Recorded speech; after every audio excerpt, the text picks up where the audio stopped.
الحقيقة موضوع النهاردة مهم جدا وعشان كده هنتكلم فيه بجد، مش هنهزر. وهو طريق الشهرة، ازاي تكون انسان مشهور في 3 ايام. اول حاجة لو انت بنت بيبقى عندك طريق من طريقين، يا اما هتقلعي يا اما هتلحدي. ولو الحدت انت عارفة ان ده حرام وكفر واستغفر الله العظيم يا رب. لكن لو قلعتي، ما ده برضه حرام، ما تبقيش غبية، الاتنين حرام. وفي بنات بقى كسرت القاعدة وقلعت والحدت، عملت الاتنين. دي بقى هوبا بقت نجمة فوق في هوليوود في السما، عدت كل المراحل. وفي ملحوظة كده صغيرة هقولك عليها، وهي ان انت لازم تتركي منطقة اسفل تحت الباط، نزلة السمان زي ما هي. عارف ان الموضوع مقرف بالنسبة لك، بس ده بيجيب فولور بعدين. اسمعي مني انا، اسمعي مني انا.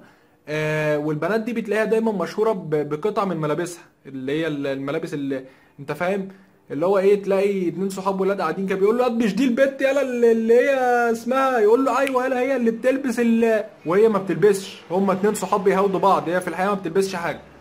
ودايما بتخيل كده البنات دي وهي قاعده في البيت، اللي هي تلاقيها قاعده كده في امان الله فجاه. ايه ده؟ لا 10 فولور، لا لا لا لا، مش طموحاتي خالص. ايه ده 200 فولور؟ اه حلو ده، بس انا متربيه على الغالي، انا متربيه على الغالي، ما ينفعنيش الارقام دي. فتلاقي المعلم عملت كده اوبا، تاني يوم 5000 فولور. ولو مش مصدقني اسال اي حد بره. وده ليه؟ ده لان احنا شعب تعبان، لان معظم الولاد يعني لما بيشوفوا ورك الفرخه بيستحرموا ياكلوه. والله تلاقيه ماسك ورك الفرخه كده وعمال يبوس فيه. يعني بقينا شعب متخلف. لو انت بقى ولد وعايز تتشهر، يعني تعمل ايه؟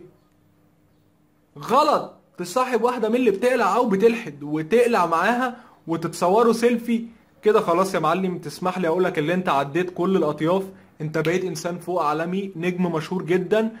ولو انت ما بتعملش الاتنين دول، ولا بتقلع ولا بتلحد، ف يوسفني اقولك ان انت انسان طبيعي بجد. وعارف الناس اللي هي اللي انا اتكلمت عليها دي، لو اتفرجت على الفيديو او شافته، عارف هتعمل ايه. يعني عارف ردة فعلها اللي هو تقول انت مين انت عشان تتكلم علينا؟ انت مين عشان تحكم علينا؟ سيبوا ربنا يحكم يا اخي. وده ما ينفعش ترد عليه غير بحاجة واحدة، وهي باي باي.